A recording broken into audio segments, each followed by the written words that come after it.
Nelson, professor with Jewelry Design Department at Fashion Institute of Technology. Another tutorial in our series of tutorials for JD237 Rhino modeling. Class, this is actually, while it is part of the bypass ring, this is actually kind of a separate tutorial in its own right, and that is presets, how to model in presets for a piece. I'm going to put 4 stones down each side of this shoulder. Okay, so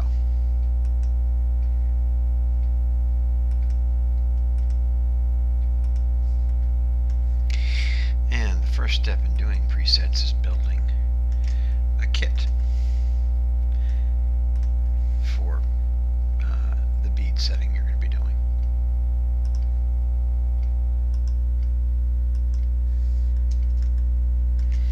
I have here a 1.2 millimeter Melie. The Melie has a couple of reference points associated with it. Most of my stone library does. They'll have a point in the middle of the stone at the girdle and another reference point aligned with that on the table. This just helps in orienting the stone in 3-dimensional space. It also has a girdle line. Okay. We need to have a stone and a cutter and beads. Those are the 3 components we're going to need. I'll build the cutter first. It's quite simple to make a cutter. I'm going to do an extrude point. I'm going to extrude the girdle down to the point at the end of the culet, like so. And then I'm going to extrude straight from the rim of this, one direction only.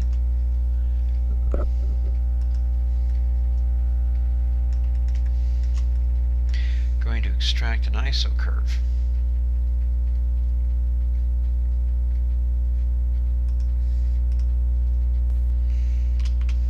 And I need to be able to see that, so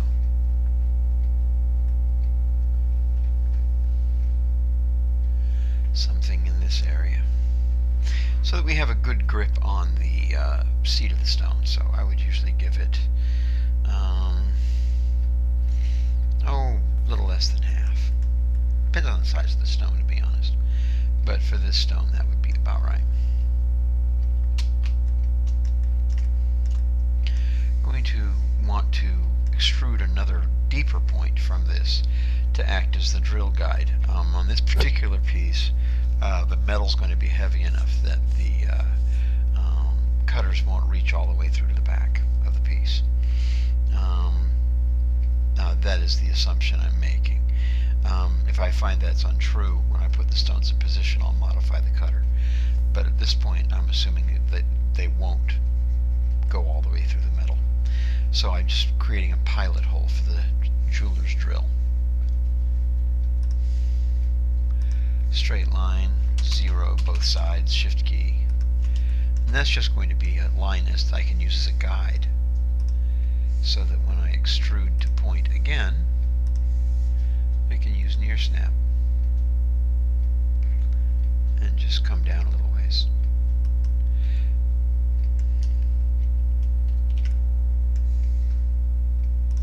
And trim off the inside.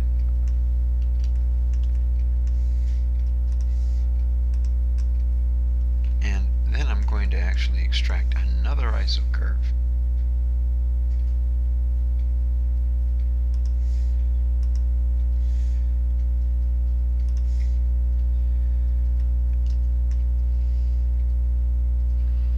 A little more than halfway down to trim off the end of this. And I will finish this off with a patch, adjusting the tangency.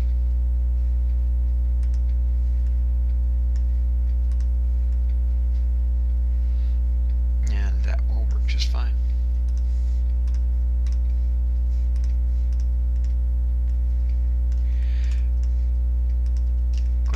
that curve in association in case I want it later. And cat planer holes.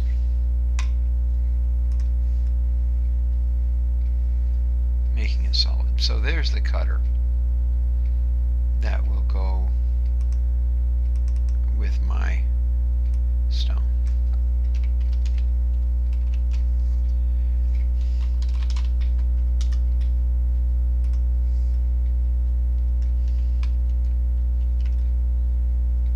Okay. Now I need to create the beads. My drawing is getting a little cluttered here, so do a quick save as.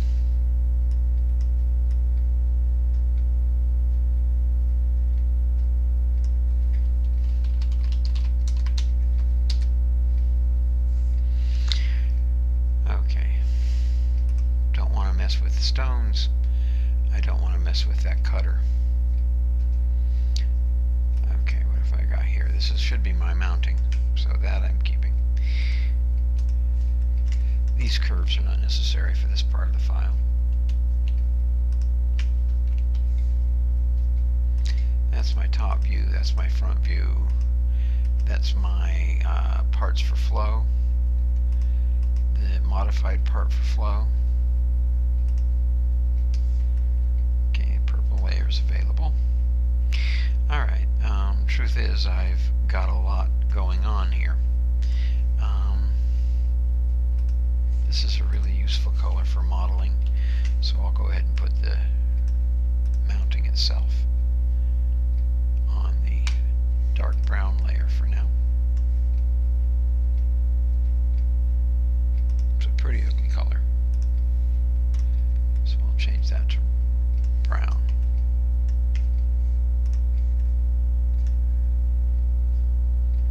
Yeah, we have time in the tutorial for me to get fussy about the colors.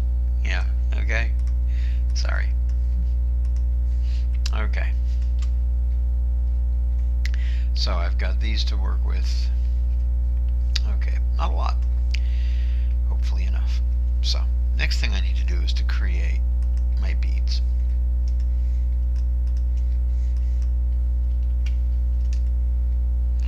I'm going to create my beads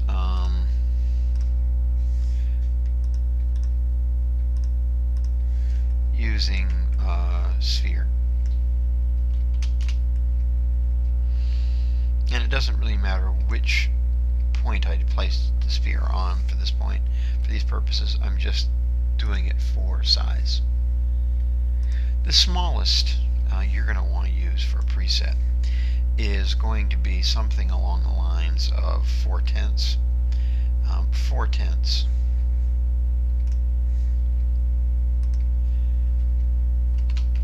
diameter. It's going to look like that. And you can see that's already a good sized bead for a 1.2 millimeter stone. And that's really the smallest you can use. I don't like using beads that small. So I'll go with 0.5.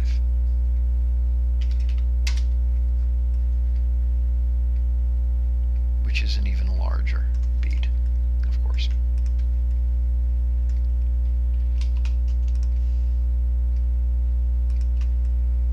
Okay, so this is the bead I am going to use. I may modify it later, but for now that's fine. Now what I really want from this is I want a center line.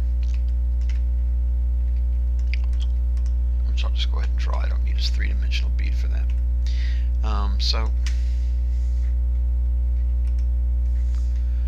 curve tools, circle center radius 0.5.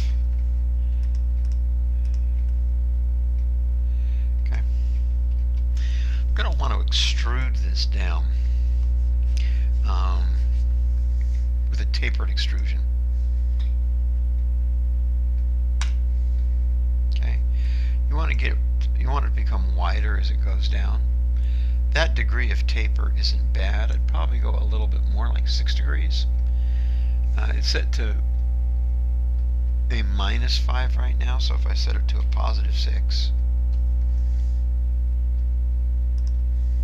actually it's set to 3, so if I set it to a -5,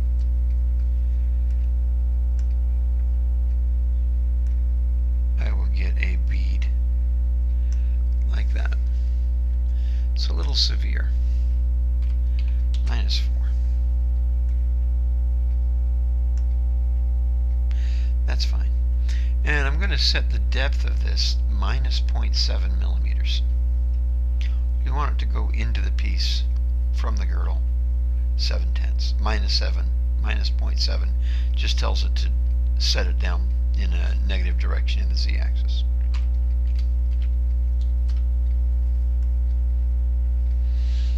And I had solid option on. I wasn't aware of that, but that's fine. I'm going to explode it. Take this surface out. The height of the prong should be a minimum of 1/4 millimeter higher than the table.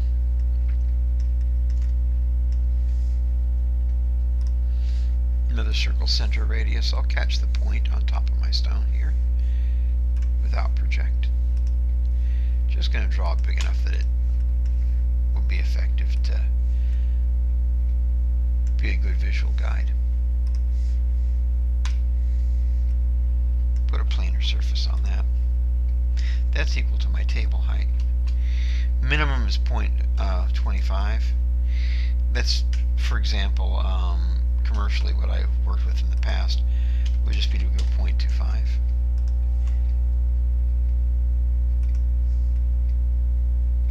Okay, that'll give you a bead that high.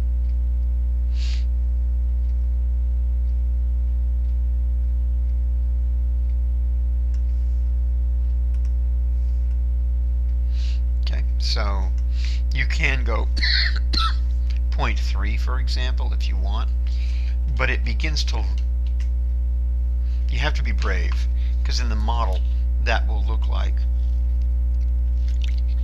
excuse me, a tremendously tall prong, but in real life it isn't. When I hand setters here in the city who aren't used to commercial setting beads that are 0.25 above the table, they always tell me it's too small. Then they can set them anyway. I tell them go ahead and set them, and they can. But they would prefer more. But you can see that 0.3 looks gargantuan, when in real life it really isn't.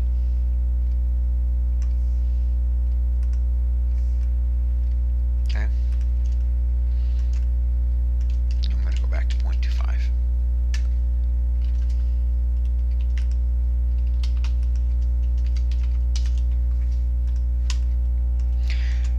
I'm going to extend this surface up to reach. The easiest thing to do is just extend surface. Default in Rhino will be 1, which will be more than we need. I'm going to trim off the top and cap it. I already have one surface here at the bottom. I'll just delete that for now, because when I hit cap, it's going to replace it anyway. Cap planar holes will fill both of those openings. So that is the basic bead. Now I want to round the top of this. I'm going to set my C-plane to the top surface. Going to do an offset for the top of this. I just want a small circle. There's no rule, just make a relatively small circle. And I want it to round off about that much. Maybe a little bit more. Remember, this is our girdle line right here. So if we round it off too much, that should actually be about right. Extract the top. trim it. Trim off the top of this and do a blend surface between the two.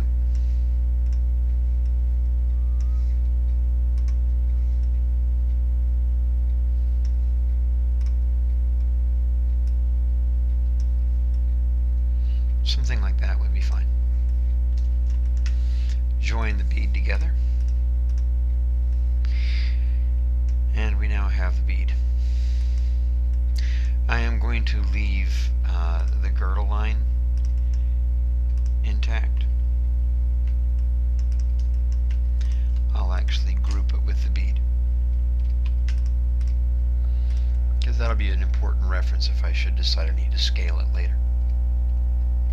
Back to top C-plane. Okay, so I have my 1.2 millimeter round. I have a bead, and I have a cutter. Those three elements are my setting kit. Okay? In the next video I will talk about layout. Thanks for watching.